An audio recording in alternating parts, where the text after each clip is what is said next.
This is the far half acre, and we put a lot of grasses. We've just transplanted these, and in July and the beginning of August. So they've been divided, and they're just starting to root in, so they'll be okay for the winter time. We put a lot of grasses. I put some daylilies around the base of the trees. I don't know how well you can see them with the little grass coming up around them. Up here, I put the rainbow knockout rose. Had to do quite a bit of pruning when I transplanted because it wasn't really happy where it was at.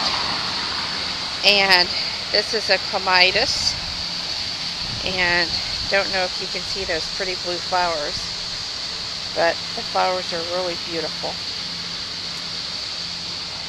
Some more grasses, and this is hydrangea in Invincible Spirit, I believe.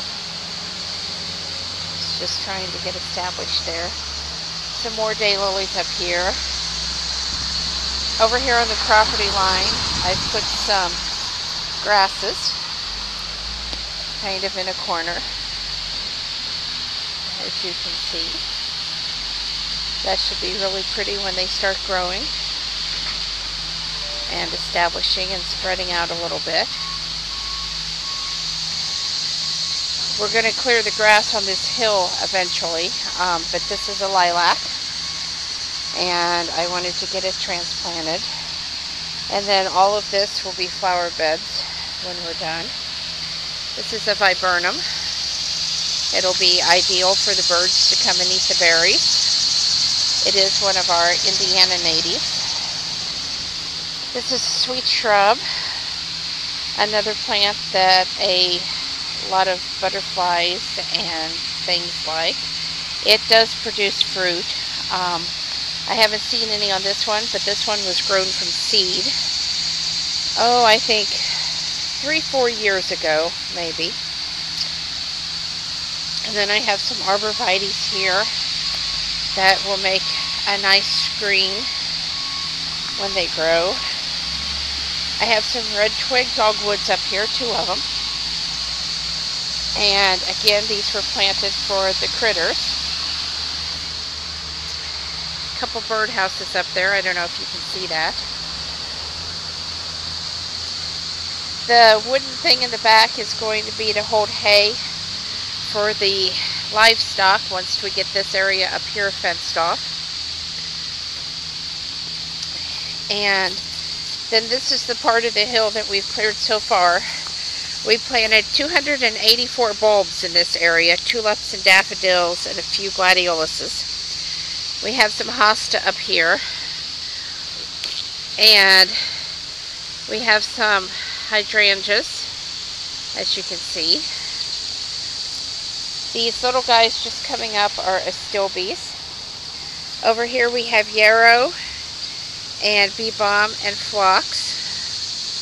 This ought to be really colorful when this stuff starts to bloom. As I said, I divided it when I transplanted it, so there's not a whole lot to see.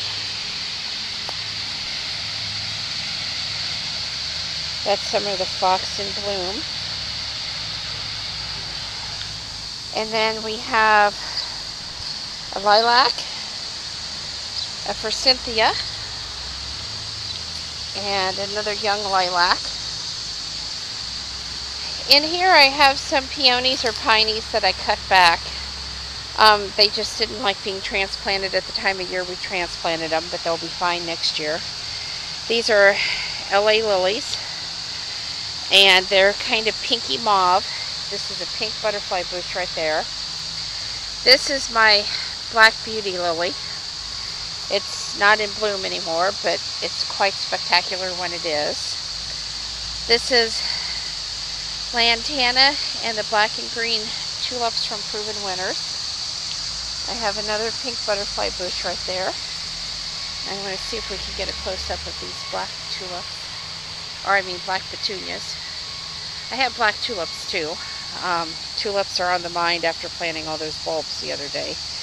But these are just gorgeous, and they look so nice against the lantana with all those bright colors. This is my variegated lilac. We moved it up here.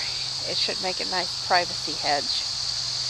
I don't know with the sun how well you can see that variegation, but this is really, really pretty. I got this from Wayside Gardens. This is my native plant garden up here, and some of these plants were grown from seed. This is Amsonia. Grew quite a bit of it from seed.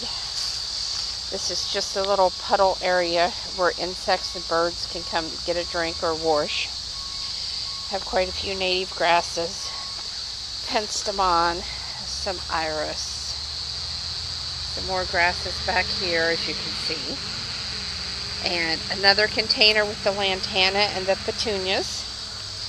This little grass has kind of pink flowers on it when it comes up. It's really pretty. Another Amsonia. This is sweet shrub, and then just some of our native wildflowers here. So I'm sure you know, you've seen this on the side of the road if you live here in Indiana. This is New York ironweed. And then we have Joe Pye weed. The butterflies and the bees really seem to love this. As I said, this was just a new garden we started this year, so these plants have not reached maturity by any means. But I think it'll be really pretty up here when everything matures.